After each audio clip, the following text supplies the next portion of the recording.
Africa. The second largest continent in the world, bounded by both the Mediterranean Sea, the Red Sea, and the Indian and Atlantic Oceans. A land known for its very vast and diverse culture, with over 2,000 languages spoken amongst a total of 3,000 African tribes. But above all, a continent rich in cultural heritage, history, a wealth of natural resources, and absolutely breathtaking tourist attractions. Needless to say, with Africa's exceedingly diverse and unique cultures, it is no surprise that within this God-blessed continent lies some of the most intriguing, bizarre, and just mind-blowing facts regarding its countries, tribes, cultures, and beliefs. Now, without further ado, here are some crazy, interesting facts you probably didn't know about Africa.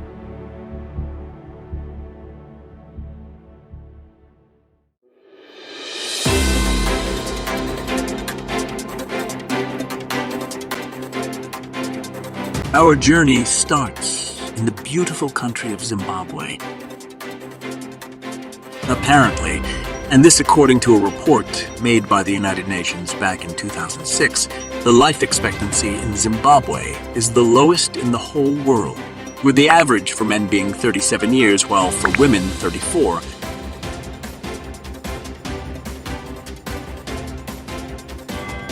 Still in Zimbabwe, there is this famous, iconic attraction. Call it one of the 7 wonders of the world, if you will. It goes by the name Victoria Falls. It is located on the border of Zambia and Zimbabwe and is nothing short of a dream. Apparently, the waterfall is so mighty that one can actually hear the thunder of Victoria Falls water up to 40 kilometers away.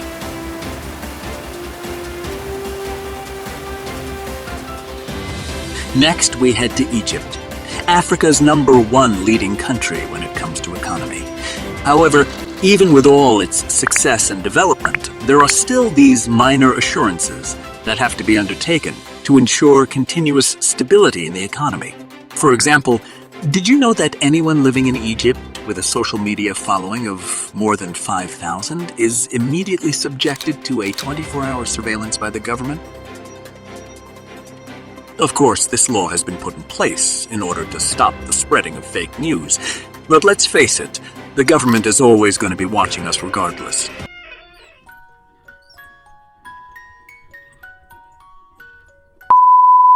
Also, here's a fun fact. Did you know that Egypt was the first ever country to invent both toothpaste and the calendar?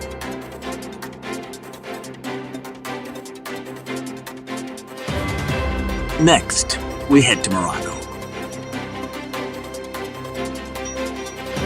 Did you know that in this country, it's considered rude to decline an offering of meat at meals? Sadly, this is a misery only known to vegetarians. Also, are you aware that in Morocco, instead of the heart being considered a symbol of love, it's the liver? Bruh. In fact, if someone were to say to you, "You have conquered my liver," then you've most likely found your true love.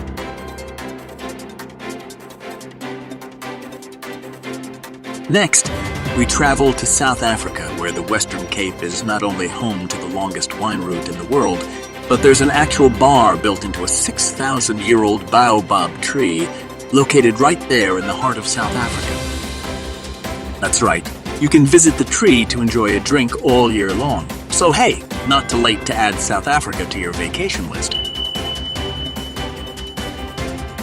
Next, we take a trip to the Sahara Desert.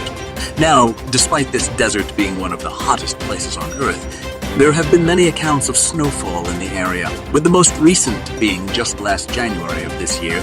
Pretty ironic if you ask me. Then traveling to Uganda, we meet the infamous Ugandan dictator, Idi Amin, whom apparently had a slightly longer presidential title. Accordingly, he was to be addressed as His Excellency, President for Life, Field Marshal Al-Haji Dr. Idi Amin Dada, VC Dusso Mac, Lord of all the beasts of the earth and fishes of the seas, and conqueror of the British Empire and the whole of Africa, especially Uganda. And then next, we quickly make a stop in Zambia, where we see termite hills the size of your average Walmart store. No kidding, they have termite hills that size.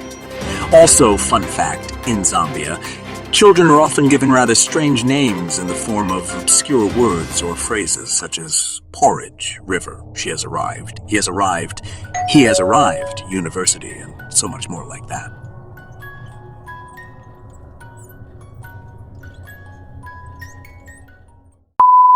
Finally, we make our way to our final destination, Nigeria. Apart from being the giant of Africa, having the second largest economy in the whole continent, and holding a record-breaking figure for most twin birth rates, 45 to 50 sets of twins per 1,000 live births, there is but still this one particularly ominous culture of theirs that baffles me till this very day.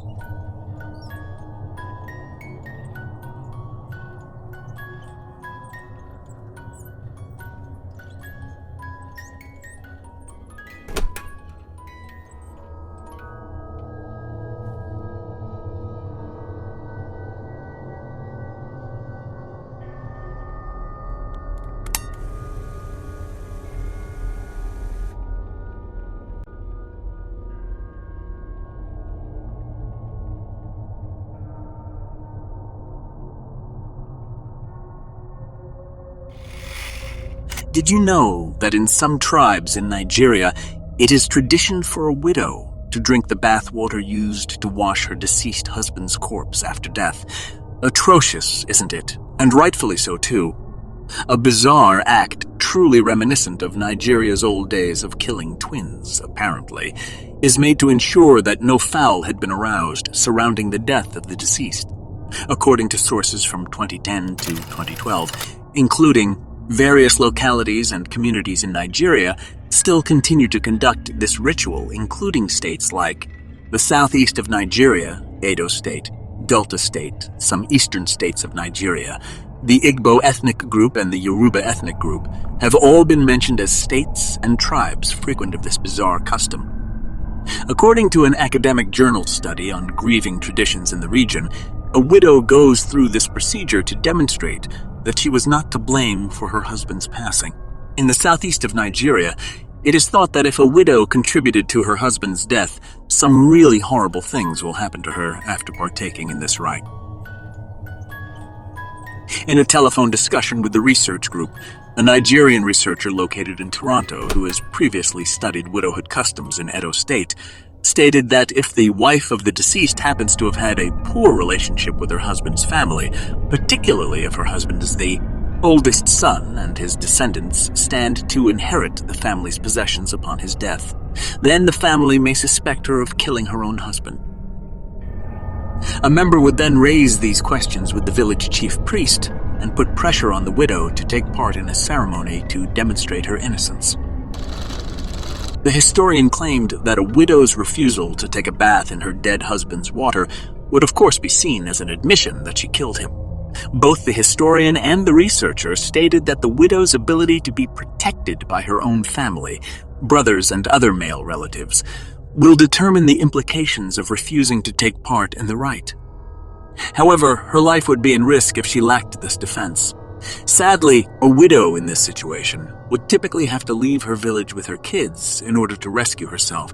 Local churches, however, may step in to assist widows and defend them from being forced to participate in oppressive mourning customs in Christian regions of the nation. However, as the consciousness and state of minds of these tribes begin to rise, it is apparent that this rite is no longer as common as it once was in the country back in the early years of 2012.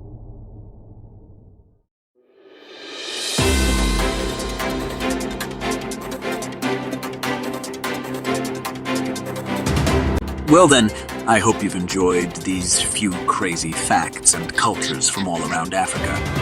Let me know in the comments which country you think had the craziest facts of them all. Don't forget to leave a like and hit that subscribe button if you want to see more content like this. Thanks for watching and do take care of yourself.